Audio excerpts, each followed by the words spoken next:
Hi, Katie. Hey, how's it going? Good. How are you? Good. Excited about today. I know. Likewise. Hi, Margaret. Hi, Pam. Oh my gosh. Early is on time and on time is late. You guys are right on time. Thank you so much for being here. um, okay, so I'm Sarah. As some of you might know, I am so excited for today's discussion. One of my absolute favorite things at Populist is trying to find the experts to help talk about things and bring us information on things that I had no idea and just I didn't know anything about when I was expecting or a parent for the first time. And that is something I really love doing here at Populist. And Katie is one of the co-founders of Square Baby, and she is here today to talk to us about introducing foods to your baby, especially allergens. And I am so excited for today's discussion. So Katie, thank you so much for being here. And I just think the next 45 minutes are going to be so enlightening. And I know everyone's going to walk away feeling a little bit more confident than they started. So thank you. Yeah. Thanks again for having me. Super excited. I feel like I just should start with like 14 caveats, which is one, I'm not a pediatrician. Two, not an allergist. I am a registered dietitian. I have my master's in nutrition. Clearly very passionate about baby food. My two kiddos are now 16 and 12, which is a total trip. But I mean, we have not shifted focus from the baby food aisle for 15 years. So clearly very, very passionate about this space. There are so many resources out there. I do want to start with a few that I lean on from a kind of medical perspective. Obviously, the Academy of Pediatrics and healthychildren.org and the Mayo Clinic are really great resources for some of these FAQs. And FARE, which is Food Allergy Research and Education, FARE, is incredible at distilling any information about food allergies as well. So I feel like just that caveat that, this is meant to be general recommendations, not medical advice, not treatment of your kiddo. Mom's, parents' intuition is so, so important too. So always listen to your gut and so take all of this, that we go over. I was joking with you, Sarah, that I have like 12 pages of notes. Yes, she's serious. We have them here. You want someone to nerd out on all of the things, we got you. And so instead of making you feel as though you have to take a bazillion notes during this 45 minutes, we are going to create a blog. There's a lot of this information is already on various blogs, but we'll create a blog, push out an email, so that you have sort of the transcript and the bullet points from all the things that we talked about, with some great hyperlinks and resources too. Yeah, you got it. Yeah. So yes, just to reiterate, we will be sending you guys the post-webinar email. This will be recorded. You guys will have access to this anytime you need to reference it. And before we jump into everything, if you guys will let us know, Pam, thank you. You already shared, but if you guys will let us know where you're located and where you are in your parenting journey. If you are expecting for the first time, if your kiddos are already here, what are their ages? It's always kind of fun just to see where everyone is. It's always different. And so if you'll just let us know, it kind of just helps us get a lay of the land and who we're talking to, just in case we need to tailor the discussion at all. But if you'll let us know in the chat, that'd be great. And we'll get started. Okay. All right. Okay, Katie. So one of the things I like to ask every single guest is how you started your company and what was the inspiration behind Square Baby. So if you'll just share that, I think that would be like a really wonderful place for us to start. Yeah, awesome.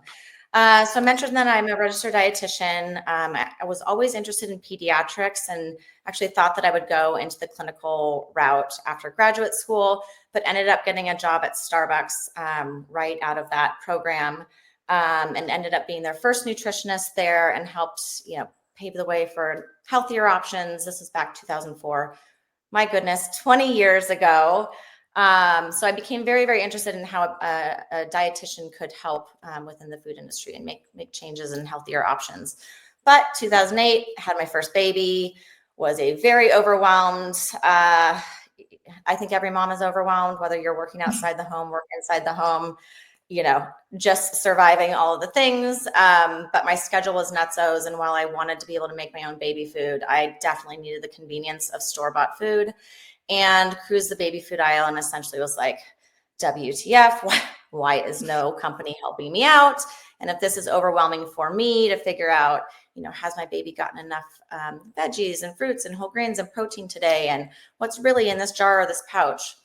So I figured if it was overwhelming for me and sort of disappointing for me from a quality and nutrition perspective, then I figured other parents were probably feeling that as well.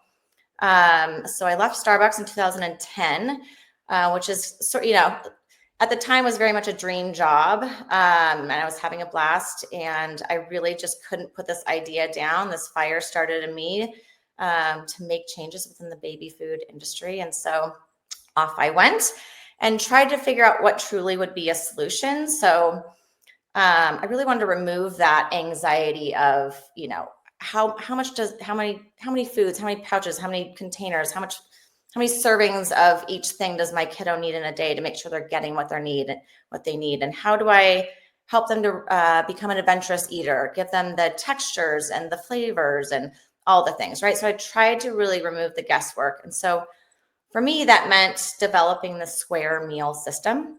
So this is sort of like putting like the nerdy nutrition hat and doing a ton of research on what infants need on each stage of development, and then making this really foolproof solution. So that means any 2 to 3 of our meals per day, depending on baby's age, is 100% of their daily recommended veggies, fruits, grains, and protein. And then every meal is square. So that's kind of the whole thing around square meals, square and balanced. So one of my issues was that I found that so many meals, especially as pouches started becoming more the mainstay of the baby food aisle, we saw really a lot of fruit forward, higher sugar meals. And certainly, a pouch here and there is so great. And fruit is such an awesome part of a balanced diet, but having such sweet meal options, meal after meal becomes too much. So our meals are all veggie forward, and nutritionally balanced. And then, of course, as the research started to come out about early allergen introduction, Kendall, my co-founder, and I decided that we would have the very first early allergen introduction menu. So when we launched in 2018, we were sure to have, the top allergens, and still do, in our frozen meals. So I should mention that Square Baby is a direct-to-consumer service. So it's subscription-based. The meals are made fresh, delivered frozen right to your doorstep. So I always say it's like having a dietitian make every one of your meals, fresh in your kitchen. You can fill up your freezer and just thaw them and serve them as you need. Awesome. Thank you.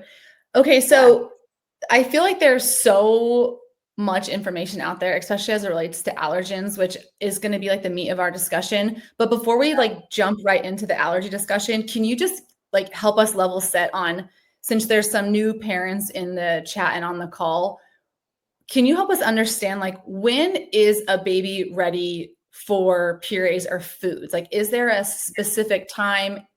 Are there signs? Can you just help us there's just the quick baseline for the readiness when we're ready to introduce purees or foods to our baby? Yeah, absolutely.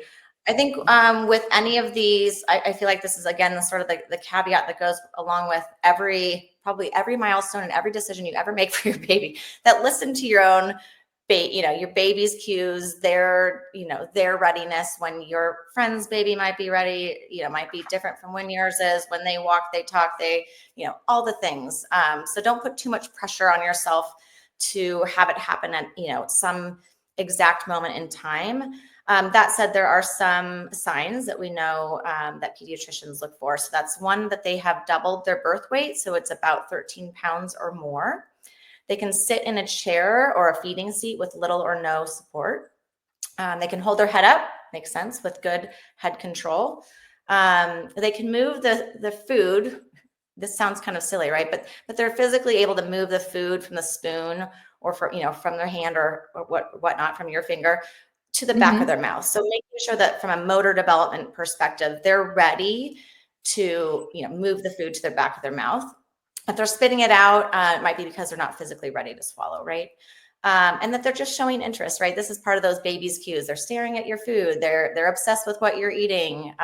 They're wanting to, kind of put food and things towards their mouth. So you can talk to your pediatrician about your baby's, specific readiness, but those are some great signs that you're ready. I think about my daughter Amelia in 2019 when she was born. She was probably 5 months, and I remember starting to introduce purees to her only because my friends who had kids around the same time started to do that with their babies. But I look at pictures of our entire setup. Amelia was in the baby Bjorn sling. She had food all over her. She had no neck control. I mean, all the things you're saying for signs of readiness, my daughter did not check. So I'm so thankful for you and these discussions, because this was only 5.5 years ago. And I'm sure this information was available, but I did not know any of these things. And I only did them because my friends who had kids around the same age were starting to do them. So I was like, oh, well, my kid must be ready. She absolutely was not. So thank you for sharing those signs of readiness, because I think they're so important. And I laugh looking at those pictures now, how unsafe, but also she just was clearly not ready. So thank you. I know sometimes we want to do these things for us, right? We're like, we're ready for this milestone. We're so excited about it. I think too, I look back on my 2 kiddos. My first son, Jackson, opened his mouth like a little bird. I mean, I remember it so vividly 16 years ago. It was like the most joyful experience because he wanted every bite of food I gave him. There was no issues with it. And then my second baby, who actually at this point I had started developing the square baby recipe. So he's the first little square baby. He turned his head for the first 2 weeks. I remember, coming home and so excited about this moment, and just I was in tears because I wanted this, for us to go eating. And so it's okay, if they take a little bit to get interested or turn their head or spit it out. It's just a process, and it's different for every family and every babe. Yeah. Yes. I should mention, you guys, for everyone that's on the webinar, if there are any questions that you guys want answered, or if there's a discussion Katie and I are having, oh, I wish they would have stopped there and answered this, please put it in the chat. We can answer questions in real time. This is a conversation, and this is meant for you guys to learn. So whatever you guys need today, please put it in the chat. If Katie and I can't answer it right then and there, Kendall is on the stage. You can't see her, but she's also in the chat. So please, whatever you guys need answered, this is for you. Put it in the chat. And if we can get it answered, we certainly will. So please, no question is off limits. Like Katie mentioned earlier, obviously we're not pediatricians, but if we can answer them for you, someone certainly will. Please don't feel embarrassed. I just told you I fed my daughter purees and she was 1,000 times not ready. So it's okay. This is for you guys. Okay, one of the questions that someone asked during the registration that I think was a really interesting one, and then we'll get into the allergies, but what are some of the best purees to start with, if any? Yeah, I think there's a few things you want to think about. One, know that if you're, starting at that 4 to 6 month, and generally most babies are more ready around the 6 months than the 4 months. I almost hate saying that, 4 as even a part of that recommendation number, but let's say around 6 months, your baby's still getting so much of their nutrition through breast milk or formula. And so this period of time is really important to introduce a large variety. There's this sort of flavor window that they talk about where babies are more susceptible to trying and liking new flavors. If you think about it, sort of makes sense. As they become toddlers and older, they start to develop quite that opinion of what they will eat and what they won't eat. And so take hold of this introduction period and introduce as many flavors and things as you can. Allergens are really important. I know we're going to really dive into that, but there is research around introducing allergens at 4 to 6 months to help prevent food allergies. So it's early exposure and often, so several exposures per week. That's really important. If you're starting allergens before you've started solids, maybe your baby's not ready to take down a puree, there are some great companies that offer allergen powders. Ready Set Food is a favorite of ours, heavily researched, great founders. We love them. They can step by step take you through, with like dose appropriate amounts of allergens that can go into your breast milk. And then you can think of food as like that continued exposure. But it's a great system to be able to have, and we're happy to recommend them. So thinking about that allergen exposure early on, and then think about tastes. Okay, so we talked a little bit about that flavor window, making sure that they've had, veggies and veggie forward meals and bitter and earthy and all of the things, so that you're not kind of drowning out every vegetable with a fruit. Like they haven't actually learned to like broccoli because they didn't really taste the broccoli, right? So I think thinking about kind of flavor diversity. And then another thing is, from a nutrition perspective, iron is going to be really important. Most babies start to deplete their iron stores around 6 months. So whether you're fortifying through a supplement or iron fortified cereal, meats and poultry can be a great source of heme iron, vitamin C alongside that to help absorb the iron, and then healthy fats. Thinking about eggs and avocados and salmon, great for brain development with omega-3s and choline. I mean, the list goes on, but really, there's a lot of questions about, do I need to introduce one food? I remember this being the kind of fear. It's like, okay, introduce one food and then we'll wait 3 to 5 days. And if you think about that, it's going to take forever to introduce even all the vegetables. Right. I think it's important to introduce one allergen at a time to watch for those reactions and to be able to pinpoint something. So an egg or a peanut, right, to isolate those. But mixing sweet potatoes and carrots, is highly unlikely to be an issue. Of course, talk to your pediatrician, but really this is more about exposure to a variety of nutrients and flavors. And you wouldn't want to miss that window because you've waited 3 to 5 days in between every single food, right? Sure. That makes sense. This is a silly question, but when we hear nutritionists and other people talk about purees and solids, are those interchangeable? Like, are we talking about, like, when I puree a sweet potato, is that I'm introducing solids?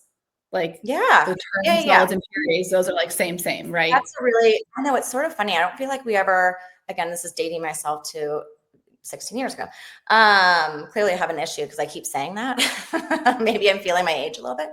But I feel like I don't feel like we called it introducing solids so much back then. But yes, it's any food. Okay. It's just food. Any food. Okay, got it. Yeah. So when we talk about introducing allergens, one of the questions that came up over and over and over again was, should they be introduced on their own or with a food? So should we be introducing a peanut pureed in something, or should it be on its own? Can you talk about how we introduce them?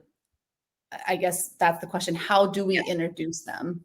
Yeah, absolutely. So it's most important that you're isolating that one allergen. So whether, you could take a super safe route and take something that they've had before, right? Like my babies, tolerate sweet potato. It's a non-allergenic food. Or very unlikely to be an issue for your kiddo. So taking something that's known and then introducing the allergen alongside it is just fine. If you do the powders, you can mix that into food. You can mix it into breast milk or formula. So it's just more so, it's not as though they're at a higher risk for having a food allergy or reaction if you mix them. It's just more so about pinpointing an issue. Okay, that makes sense. Are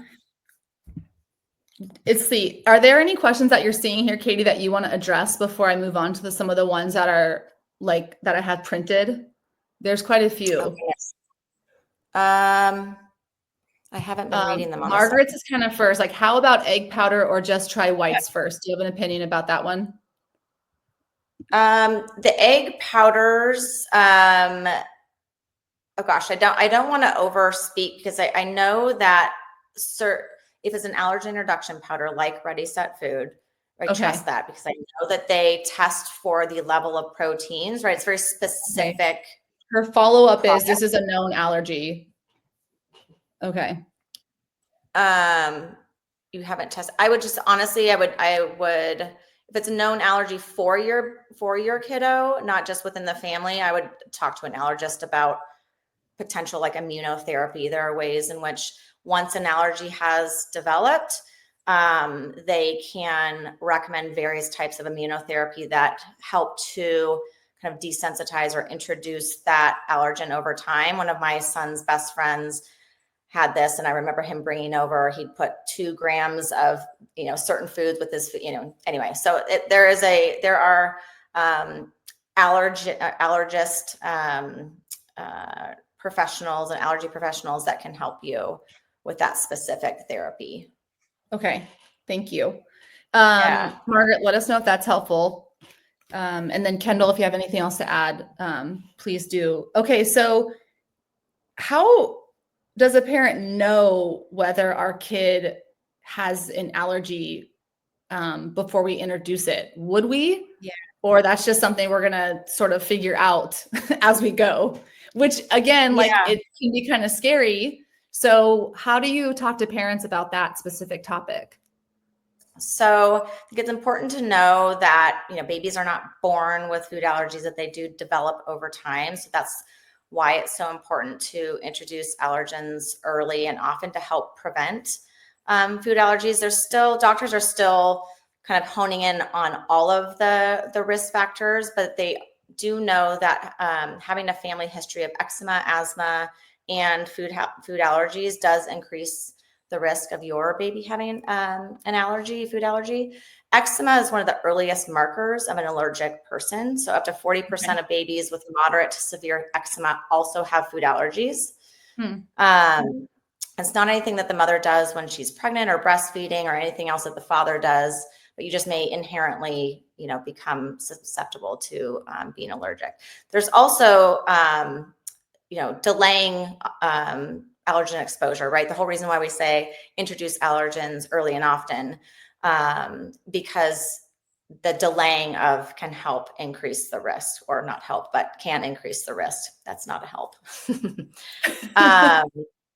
So yeah, I think knowing those kind of early history things with eczema, asthma, and allergies and other family food allergies is important. Talk to your pediatrician about that. You can kind of understand your risk, but also know that like none of that can be true and your baby can still develop a food allergy, right? So it's not like this either or.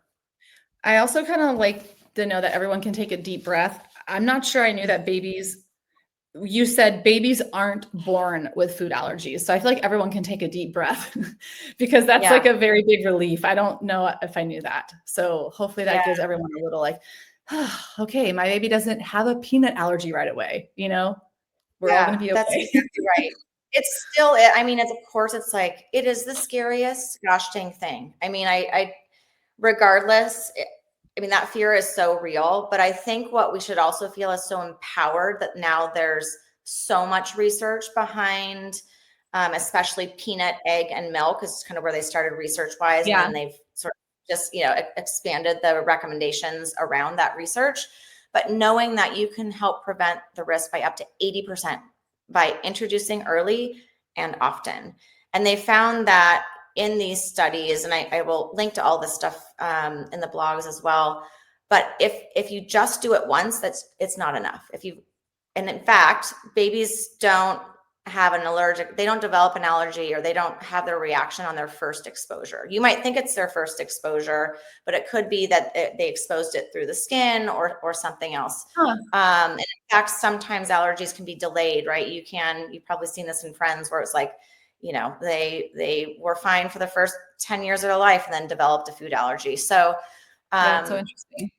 The research around several exposures per week, and especially through, I think it's like age 5, I can confirm that, but not just for a few months, right? But that continuing to introduce that. And that's, it's just a good reminder that, that continued exposure is really important. What are the top allergens? Okay, so there's now 9. So peanuts and tree nuts. So tree nuts are almonds and cashews and hazelnuts and pistachios and everything that's not a peanut. Dairy, milk, right? Eggs, soy, wheat, fish, shellfish, and then sesame is the newest one. Yeah.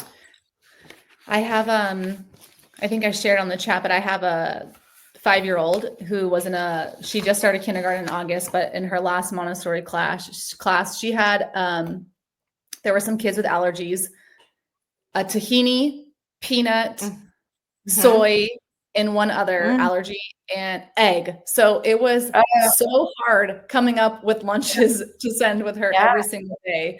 But yes, we had quite the allergic group of toddlers in her Montessori class, which was challenging. Okay. Anything else in the chat? Let me see. Do you want to talk about the honey one really quick? That also came up like multiple times in the registration questions. Yeah. So still, honey, what do you do? Is raw honey safe? I think was the question. Yeah. So they still say until 12 months of age, till year. So that's the one. I feel like that's the one recommendation regarding, and that's not an allergen. That's more related to, the infant botulism risk. And of course, honey on its own is very thick, so you wouldn't want to just give be hard to swallow. But the risks there are around botulism and not a food allergy. So that's why those recommendations have stayed consistent around one year of age. Okay, sounds good. This one just came in. Me and my husband are both allergic to gluten. Is there a higher chance that our baby will be? Yeah, so that is one of the factors. So we talked about eczema and previous allergies and asthma as being risk factors. Doesn't mean it's going to happen.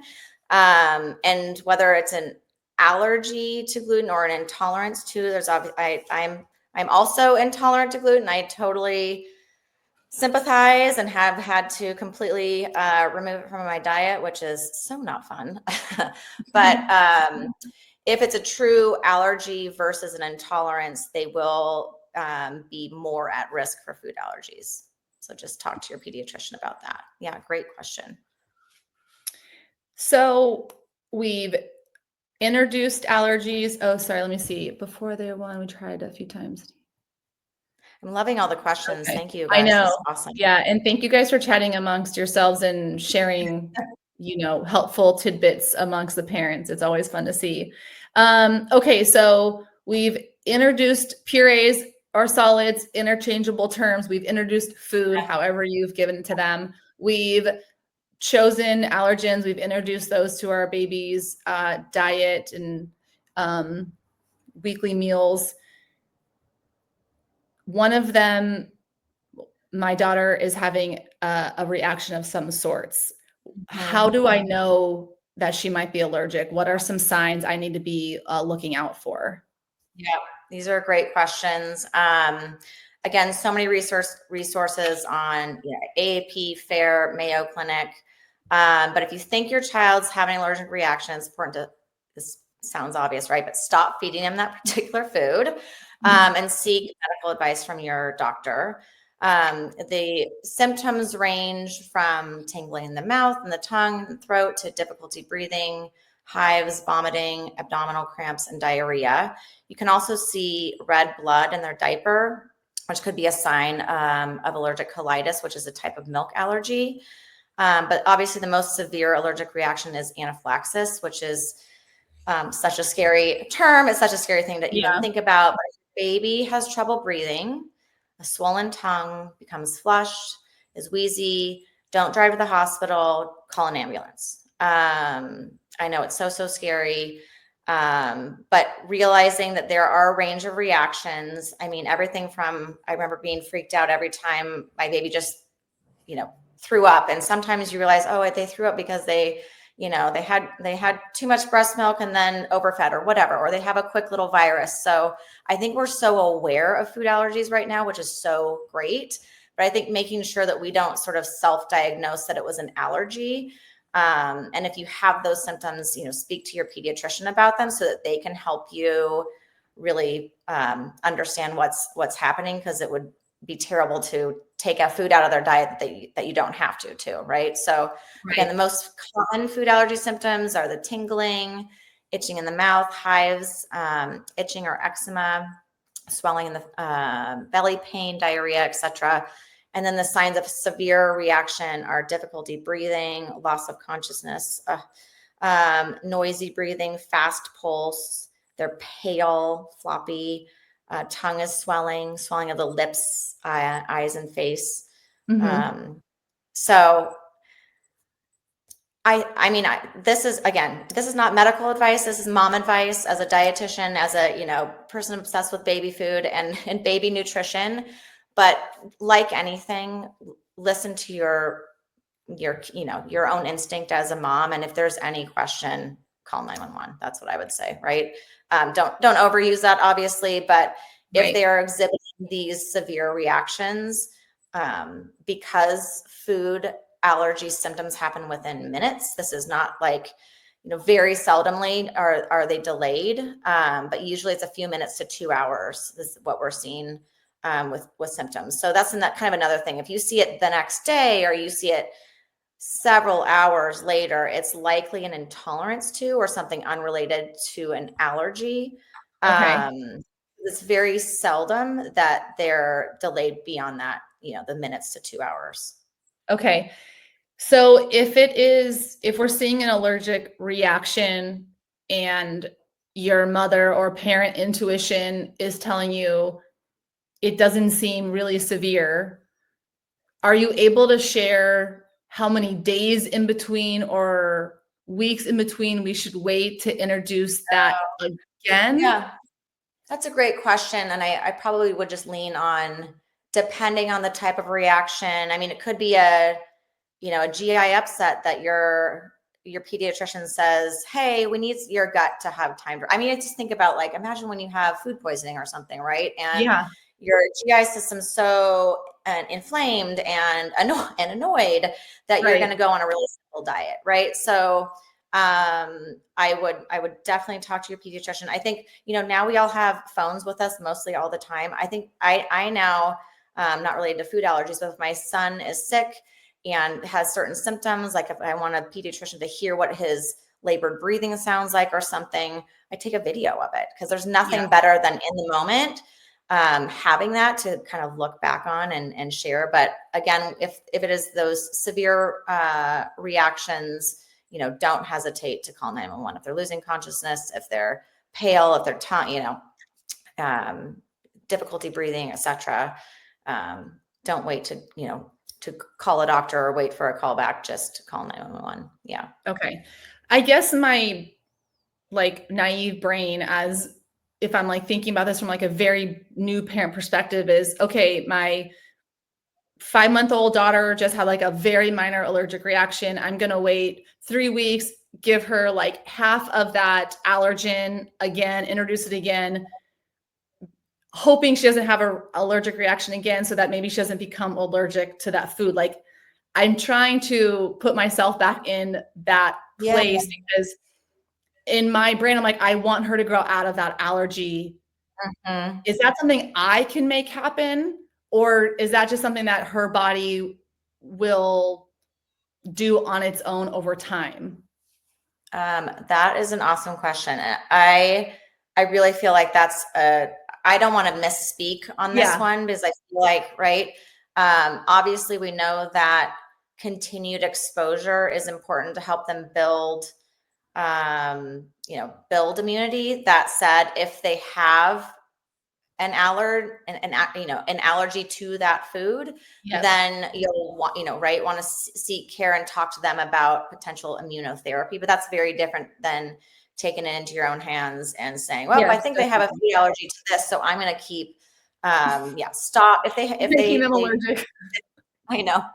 And I know it feels so borderline in a way, and something that is so serious, which is so hard as parents to like try to diagnose and figure out, is this related to the food?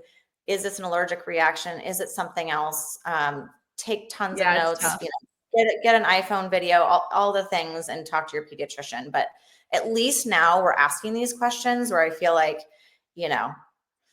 uh, before this research came out, it was just do not give your baby a peanut until they're 3, right? That is the parenting advice, the medical advice that I received when my babies were babies. So Right. at least now we know this, right? So so that's empowering.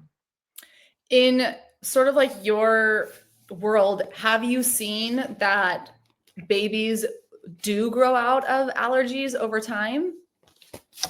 Yeah, so this can happen. This was really, hold on, I want to make sure I don't misspeak because it's kind of different Oh, yeah, of course. for different allergens. But there are, sorry, bear with me for a second.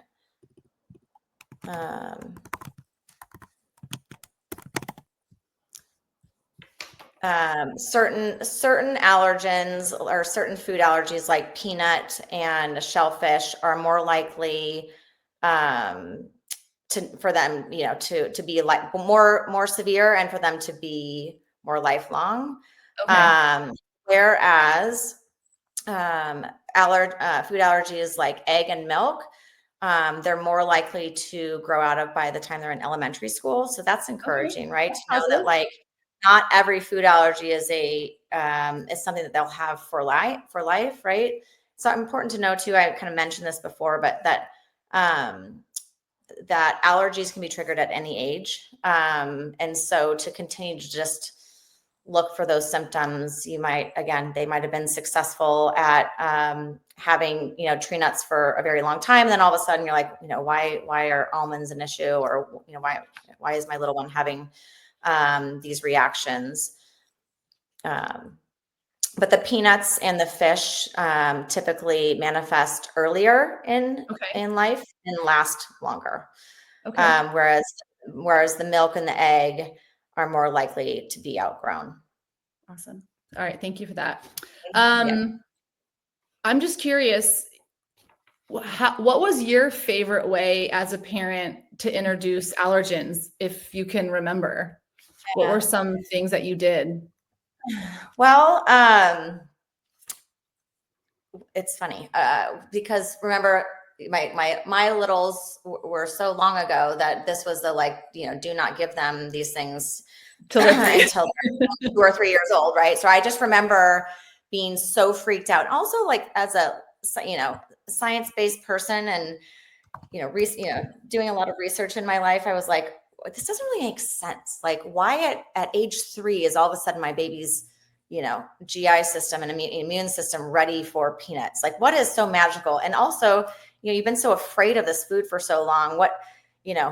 How are you now supposed to feel like it's okay all of a sudden that Right. one magical day? It wasn't okay a Right. month ago, but now it's okay. Anyway, so it was just, I was really grateful to see the research come out with the LEAP study and the other studies around early introduction. But, thinking about, obviously different fish, kind of mashing it up. Salmon can be a really yummy thing with mango. We will soon be bringing back our salmon mash meal that Kendall and I used to make in the commercial kitchen. We have not yet scaled that recipe. We're working on it. But salmon kind of flaked and mashed, obviously look to debone. That I know that's obvious. There are a lot of different, almond, nut butters that can be mixed. Just think about how you'd make your own smoothie, right?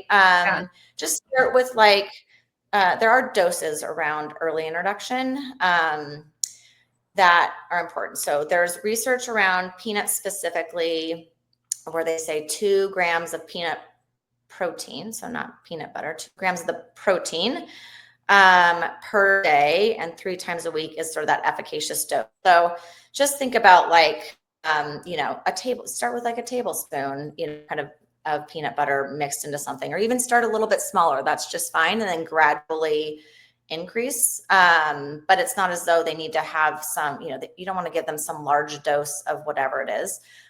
Scrambled eggs are really good. You're doing, baby-led weaning especially, and hard-boiled eggs. You just want to make sure that that egg is cooked, obviously. Yeah. Yogurt Yeah, is a great way to milk. Yeah. Yeah. I remember smashed avocado, and like we would smash up almost puree, kind of like the hard-boiled egg white part. We would put peanut butter in like a smoothie with like blueberries and a few other fruits. We would puree like salmon with a sweet potato. That was good. Those are like the three that come to mind right away with how we do some allergens with our girls. Yeah, really fun. Okay, these always like fly by. We have 5 minutes left. I know, like you look up and you're like, oh my gosh, how are we almost finished? So if there are other questions that you guys are like, they didn't get to yet, please put them in the chat. Again, if they're ones that Katie and Kendall are comfortable answering, we certainly will. So please don't hesitate to put them in the chat. One of the ones that came up that I want to ask you, Katie, really quick. This was in the registration. This person asked, is the raw peanut more potent? My baby was fine with puffs and purees with allergens until I gave him a raw peanut. Okay, so super interesting. I love this question. And there could be multiple reasons for that. It could be that, multiple exposures, right? It could be that because they don't exhibit their food allergy response on their very first exposure, right? They have to sort of be sensitized to it and then exhibit that reaction. So it could just be multiple exposures and it have nothing to do with the format and just the fact that was when it was going to happen. It could be that different preparations either maintain that protein well or not. So this is why it's so important to kind of trust the company that is doing the early allergen introduction.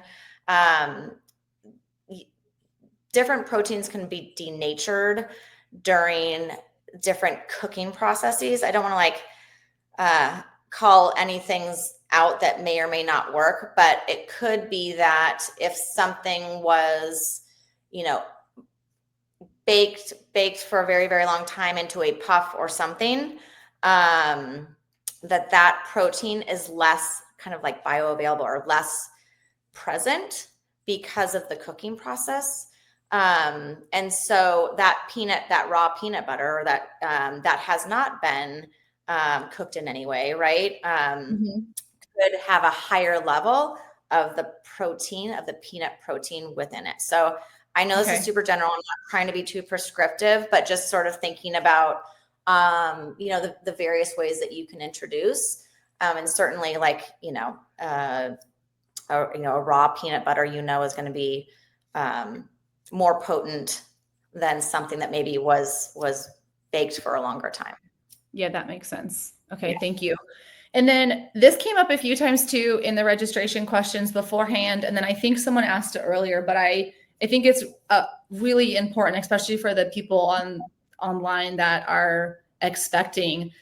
Can you talk more about if and how, well, maybe not how, but can allergens cross through the breast milk barrier and expose their babies? Okay, so there's what I know about kind of food allergy prevention is that there's no definitive research that what the mom ingests during pregnancy, that it's helping to prevent food allergies.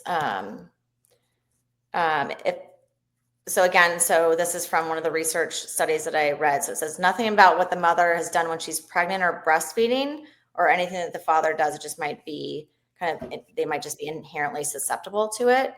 Okay. Obviously, I think this is also an evolving area. And so you know, like anything, if you're able to breastfeed, there's so many benefits to it. And, you know, from immune system, you know, all the things we've heard it Yep. 1,000 times. That is always, you know, a recommended route. But, you know, obviously if you're not able to breastfeed, then, you know, formula is such a great option as well. Okay, great. So yeah, so just remembering that like food allergies, they're not born with that allergy, that it will develop over time, and that early introduction, regardless of their risk, is really important. Okay, cool. Okay, if there are no last minute questions, I'm going to just pop this up on the screen really fast and remind everybody that we will be sending you the post webinar email that includes as many resources as we can put in there that Katie shared today, and some other ones that can address some of the questions and point you guys in the right direction to get some of your other questions answered. But before we end, Katie, I mean, thank you. I hope all of you guys feel a little bit more confident than we started in terms of how you're going to start feeding your babies and introducing allergens more confidently on your journey. And Katie, I don't know if there's anything else you want to add, but I just really wanted to thank you for your time and everything that you shared today. Thank you so much. Yeah. And, you know, please reach out to us. Kendall and I are customer service. We're a small business, and we're delivering frozen meals nationally around the country. We care so much about our customers and our Square Baby families. So if you have questions, DM us on Instagram, reach out to hello@squarebaby.com. In your first order, should you choose to do Square Baby, first of all, we have cute little meals like hazelnut pumpkin pie. So we have lots of different allergen introduction meals, almond butter and banana, super delicious. And we also have allergen-free meals. So check us out at squarebaby.com. You'll get an introduction to solids book that kind of goes over all the things in your first order, and a really cute bib that I wish we still fit into. Yeah, so we're here. Thank you so much for joining us. The conversation was so rich because of all of your great questions, and I hope that I was helpful. But again, not a pediatrician, not an allergist. Talk to your healthcare professional. And thank you. A very caring mom. Yes. Yes. Cool. All right. Well, thank you guys so much, and have a great weekend. And look for the post webinar email in about like an hour and a half, and it'll be in your inbox. And thanks again, everybody. And Katie and Kendall from Square Baby, thank you guys so much. All right. We'll see you. Bye. See ya.